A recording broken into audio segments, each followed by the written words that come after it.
Online seller बनना चाहते हैं उनके लिए मैंने एक ट्रेनिंग रखी है। आप इस व्हाट्सएप नंबर पे कांटेक्ट कर सकते हैं। सेलर्स ऑलरेडी परेशान थे रिटर्न को लेके। अब एक और नई पॉलिसी आई है जो नॉन रिटर्नेबल कैटेगरी में डील करते हैं सेलर्स, उनको जो है रिटर्न लेस रिफ़ंड हो जाएगा। यानी कि उनके पास प्रोडक्ट भी नहीं आएगा और कस्टमर की कंप्लेन पे या फिर कोई भी इशू होता है उस केस में वो रिफ़ंड डायरेक्टली हो जाएगा। जो रिटर्न लेस रिफ़ंड होगा वो किस तरीके से होगा और क्या होगा। पहला केस ये है कि आप ईजी शिप में डील करते हैं, ईजी शिप के साथ काम करते हैं, यानी कि अमेज़ॉन की कोरियर सर्विस के साथ आप काम करते हैं। उस केस में क्या होगा, अभी देखिए सपोज़ प्रोडक्ट कस्टमर को नहीं पहुंचा या प्रोडक्ट लेट पहुंचा या प्रोडक्ट को कोई भी इशू हुआ, डैमेज मिला, तो कस्टमर ने कंप्लेन रेस करी और वहाँ पे उसको रिफ़ंड हो गया। अब प्रोडक्ट आपके पास आया ही नहीं है, लेकिन यहाँ पे सिंपल है कि आप किसकी लॉजिस्टिक यूज़ कर रहे हैं। आप यहाँ पे अमेज़ॉन की लॉजिस्टिक यूज़ कर रहे हैं, तो यहाँ पे सेलर रिस्पॉन्सिबल नहीं है। तो हमें ये चीज़ देखनी है कि कहाँ पे सेलर रिस्पॉन्सिबल है और कहाँ पे सेलर रिस्पॉन्सिबल नहीं है। अब यही केस हम ले लेते हैं सेल्फ शिप के केस में, यानी कि जहाँ से सेलर को खुद अपने आप शिप करना है, प्रोडक्ट टाइमली डिलीवर्ड कराना है, सेफली डिलीवर्ड कराना है और कस्टमर को जो प्रोडक्ट दिखाया है वैसे ही मिलना चाहिए। इस तरीके से जो भी कंडीशन है वो हमें पूरी फुलफ़िल करनी चाहिए। इन केस यहाँ पे प्रोडक्ट टाइमली नहीं पहुँचता और कस्टमर कंप्लेन रेज़ करता है, उस केस में सेलर रिस्पॉन्सिबल है, यानी कि उस केस में अमेज़ॉन आपकी हेल्प नहीं करेगा। तो ये डिपेंड करता है कि आप किस पर्टिकुलर लॉजिस्टिक के साथ काम कर रहे हैं, यानी कि किस सर्विस के साथ काम कर रहे हैं, ईजी शिप अमेज़ॉन की लॉजिस्टिक सर्विस के साथ या फिर सेल्फ शिप। तो ये डिफरेंस मैंने आपको बता दिया है। नॉन रिटर्नेबल प्रोडक्ट कौन से होते हैं या कौन सी कैटेगरी होती है। ऑटोमोबाइल जैसे हो गया, ऑटोमोबाइल में आपका ऑयल वगैरह जो बिकता है, इंजन ऑयल इस टाइप का। इसके अलावा डायपर, इसके अलावा इनरवेयर, तो ये सब कैटेगरी हैं जो नॉन रिटर्नेबल है, यानी कि एक बार कस्टमर को डिलीवर्ड हुई उसके बाद कस्टमर उसको वापस नहीं कर सकता। लेकिन अब इसमें अमेज़ॉन ने एक न्यू पॉलिसी मतलब जनरेट करी है कि नॉन रिटर्नेबल प्रोडक्ट में अगर कोई कंप्लेन आती है तो वो रिटर्न लेस रिफ़ंड कर देगा।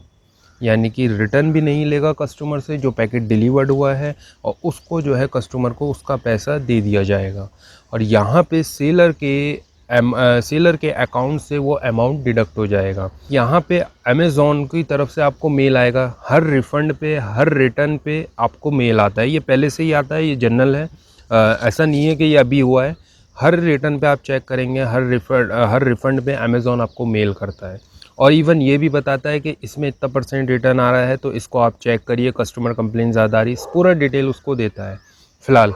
तो आपको यहाँ पे जब रिफ़ंड हो जाएगा उस पर्टिकुलर प्रोडक्ट को, तो आप देखेंगे तो उसमें अमेज़ॉन ने रीज़न लिख रखा होगा कि ये पर्टिकुलर रीज़न है जिसकी वजह से हम रिफ़ंड कर रहे हैं। कस्टमर ये बोलता है सपोज़ इनरवेयर के लिए कि ये इनरवेयर मुझे पहना हुआ आया है या यूज़ करा हुआ आया है, तो उस केस में आपको वही शो करना है कि पैकिंग मेरी प्रॉपर है और जिस तरीके से आप बबल रैप में या फिर उसको और प्रॉपर पैकिंग में उसकी प्राइमरी पैकिंग भेजते हैं, वो पैकिंग आपको शो करनी है।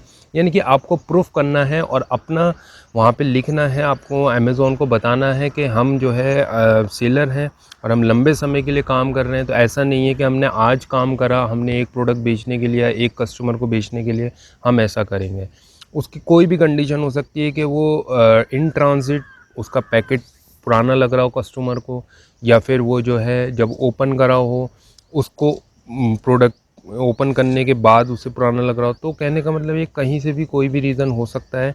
तो आपको सिर्फ अमेज़ॉन को ये प्रूफ करना है कि प्रोडक्ट जो है मेरा फ्रेश गया है मेरी तरफ से, उसका प्रोडक्ट का मैन्युफैक्चरिंग दिखानी है, उस प्रोडक्ट की पैकिंग दिखानी है और फिर अमेज़ॉन आपको रिम्बर्समेंट दे देगा।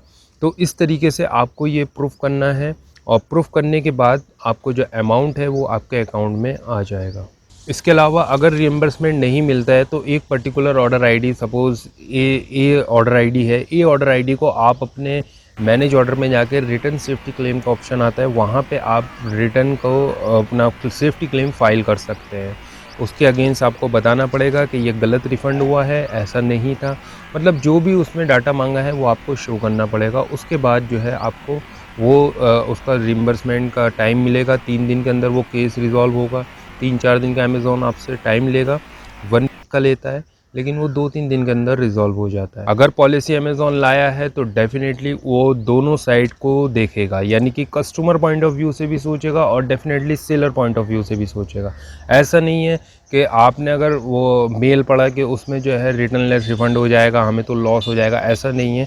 अमेज़ॉन बोथ साइड उसको कैलकुलेट करेगा, उसके बाद वो एक्शन लेगा।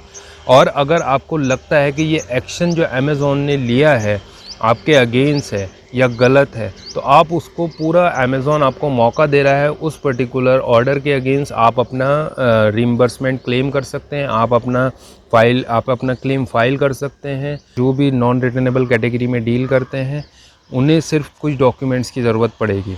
डॉक्यूमेंट्स आपके किस तरीके के होंगे, जैसे कि इनवॉइस, उस पर्टिकुलर ऑर्डर आईडी के अगेंस्ट जो इनवॉइस जनरेट हुआ था, जिस दिन ऑर्डर आया था, जो इनवॉइस आपने निकाला था, वो इनवॉइस आपसे मांग सकता है अमेज़ॉन। इसके अलावा जो पैकिंग की इमेज है वो आपसे मांग सकता है। तीसरी, इसमें जो प्रोडक्ट आपने भेजा लिस्ट कर रखा है वो, जो चौथा, इसमें जो आपने प्रोडक्ट कस्टमर को भेजा वो आपसे इमेजेस पैकिंग की मांग सकते हैं। और पांचवा, जो प्रोडक्ट आपको रिसीव हुआ या नहीं हुआ या एम्प्टी पैकेट हुआ वो आपसे मांग सकता है। यही सब डिटेल्स होंगी जो आपको शेयर करनी होंगी।